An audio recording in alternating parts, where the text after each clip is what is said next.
Assalamualaikum warahmatullahi wabarakatuh. Perkenalkan, nama saya Zanuba Zahra. Saya dari kelas 1B dengan NPM 24106311800045. Sini saya akan menjelaskan tentang sejarah ilmu pemerintahan. Sejarah terbentuknya ilmu pemerintahan dimulai dari kebutuhan manusia untuk mengatur kehidupan bersama. Sejak zaman dulu, ketika manusia hidup dalam kelompok kecil atau komunitas, mereka sudah menyadari pentingnya adanya aturan dan pemimpin untuk menjaga keharmonisan. Misalnya di zaman kuno, masyarakat memilih pemimpin atau kepala suku untuk mengatur wilayah dan menyelesaikan konflik. Seiring perkembangan zaman, kelompok-kelompok manusia ini berkembang menjadi masyarakat yang lebih besar seperti kerajaan dan kekaisaran. Disinilah muncul kebutuhan lebih mendalam untuk mengatur rakyat, menjaga keamanan, dan mengelola sumber daya. Misalnya, di zaman Yunani kuno, para filsuf seperti Plato dan Aristoteles mulai memikirkan tentang bagaimana pemerintahan yang ideal seharusnya berfungsi.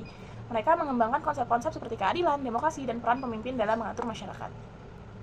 Selanjutnya, di abad pertengahan, konsep pemerintahan berkembang lebih formal. Banyak kerajaan dan kekaisaran di Eropa yang mulai menciptakan struktur pemerintahan yang lebih terorganisir. Ilmu pemerintahan mulai membahas lebih serius di universitas-universitas di Eropa, seperti di Prancis dan Inggris. Lalu pada masa pencerahan atau Enlightenment, banyak pemikir seperti Montesquieu dan Rousseau yang semakin mengkaji bagaimana pemerintahan yang adil dan efisien seharusnya berjalan, serta pentingnya membatasi kekuasaan pemimpin agar tidak menjadi tirani. Lalu ketika masuk ke abad modern, ilmu pemerintahan mulai terbentuk sebagai disiplin ilmu tersendiri. Banyak negara yang menciptakan sistem pemerintahan berbeda sesuai dengan kebutuhan mereka, seperti demokrasi di Amerika Serikat dan monarki konstitusional di Inggris. Akhirnya, ilmu pemerintahan itu berkembang menjadi bidang studi yang mempelajari segala aspek tentang bagaimana pemerintahan bekerja, mulai dari struktur, fungsi, hingga hubungan antara pemerintah dan masyarakat. Kini, ilmu pemerintahan dipelajari di seluruh dunia, termasuk Indonesia, untuk memahami cara mengelola negara dan masyarakat dengan lebih baik. Lalu saya akan menjelaskan tentang karakteristik yang menjadi kekhasan gejala pemerintahan di Eropa dan di Amerika.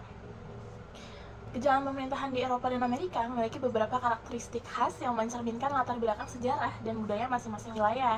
Yang pertama, ada sistem pemerintahan di Eropa. Banyak negara yang masih mempertahankan sistem monarki atau kerajaan, seperti Inggris, Belanda, dan Spanyol. Walaupun kekuasaan raja dan ratu sudah terbatas karena adanya konstitusi, sistem seperti ini disebut monarki konstitusional. Artinya, raja atau ratu tetap menjadi simbol negara, tetapi kekuasaan politik utama ada pada parlemen atau perdana menteri. Sebaliknya, di Amerika, khususnya Amerika Serikat, sistem pemerintahan terbentuk republik sepenuhnya tanpa raja atau ratu. Presiden di Amerika Serikat memiliki peran besar dalam menjalankan pemerintahan dan dipilih langsung oleh rakyat. Jadi, tidak ada unsur keturunan seperti di sistem monarki. Lalu yang kedua, ada desentralisasi versus sentralisasi. Negara-negara di Eropa cenderung lebih desentralisasi dalam hal kekuasaan. Maksudnya tuh ada pembagian kekuasaan yang lebih merata antara pemerintah pusat dan daerah. Misalnya, Jerman dan Spanyol memiliki otonomi daerah yang besar, di mana wilayah seperti Bavaria di Jerman atau Catalonia di Spanyol itu punya kewenangan sendiri untuk mengatur sebagian urusan mereka.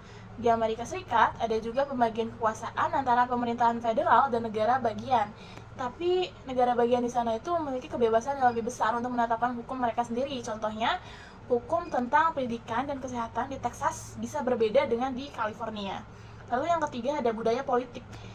Budaya politik di Eropa cenderung lebih kolektif atau fokus pada kesejahteraan bersama. Banyak negara Eropa menerapkan program kesejahteraan sosial yang tinggi, seperti layanan kesehatan dan pendidikan gratis.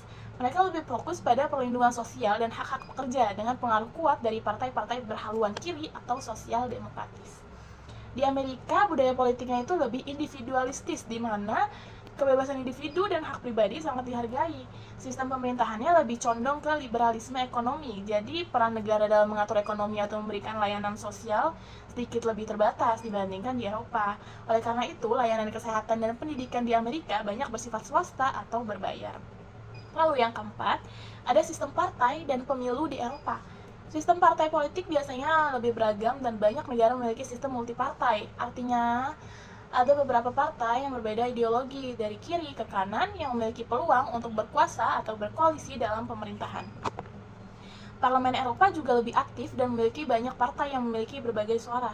Sementara itu, di Amerika Serikat sistemnya lebih sederhana dengan dua partai utama, yaitu Partai Demokrat dan Partai Republik. Sistem dua partai ini menciptakan persaingan yang ketat, tetapi juga bisa membuat pandangan politik cenderung terpolarisasi atau terpecah hanya ke dua kubu. Lalu yang kelima, ada hukum dan peradilan. Di Eropa banyak negara yang menggunakan sistem hukum sipil atau civil law, di mana hukum tertulis lebih diutamakan. Hukum dibuat dan dikodifikasikan dalam undang-undang, dan hakim biasanya menjalankan hukum sesuai peraturan yang ada tanpa terlalu banyak interpretasi. Di Amerika, sistem hukum umumnya berbasis pada common law yang berasal dari Inggris. Ini berarti bahwa keputusan hakim berdasarkan kasus sebelumnya atau preseden yang sangat penting. Dengan sistem ini, hakim memiliki kebebasan lebih besar untuk membuat keputusan berdasarkan situasi khusus yang mungkin berbeda di setiap kasus. Singkatnya, Eropa dan Amerika itu memiliki gejala pemerintahan yang berbeda karena sejarah, budaya, filosofi politik, dan berkembang dengan cara unik di tiap wilayahnya. Lalu, saya akan menjelaskan tentang perkembangan ilmu pemerintahan dengan melalui pendekatan sederhana, yaitu ada pendekatan paradigmatik dan pendekatan ontologik. Nah, perkembangan ilmu pemerintahan bisa dijelaskan lewat dua pendekatan sederhana, yaitu pendekatan paradigmatik dan pendekatan ontologik. Yang pertama itu ada pendekatan paradigmatik. Pendekatan ini melihat perkembangan ilmu pemerintahan melalui perubahan paradigma atau cara pandang dalam memahami pemerintahan. Setiap era atau waktu tertentu, ilmu pemerintahan mengalami pergeseran dalam cara pandang dan fokus kajian.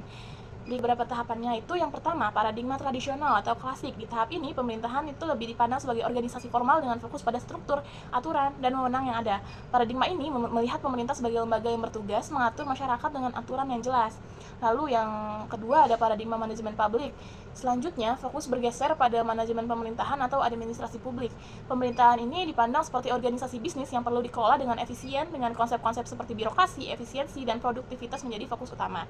Lalu yang ketiga ada paradigma New Public Management atau NPM. Di tahap ini, konsep pemerintahan mulai berorientasi pada pelayanan publik dan kualitas pelayanan pada masyarakat.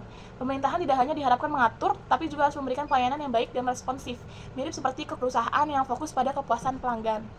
Lalu ada paradigma governance atau tata kelola. Di era ini, peran pemerintah semakin melibatkan berbagai pihak seperti masyarakat dan sektor swasta.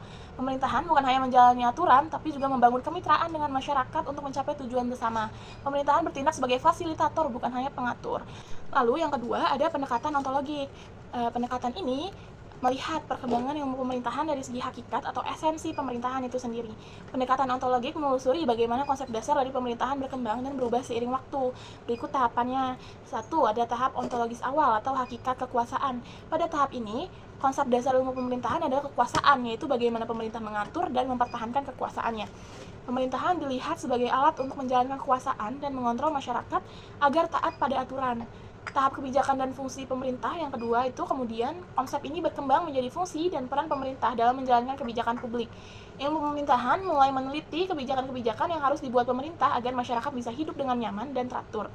Lalu ada tahap interaksi pemerintah dan masyarakat. Pada tahap ini, pemerintah mulai dipandang sebagai sistem interaksi antara pemerintah dan masyarakat.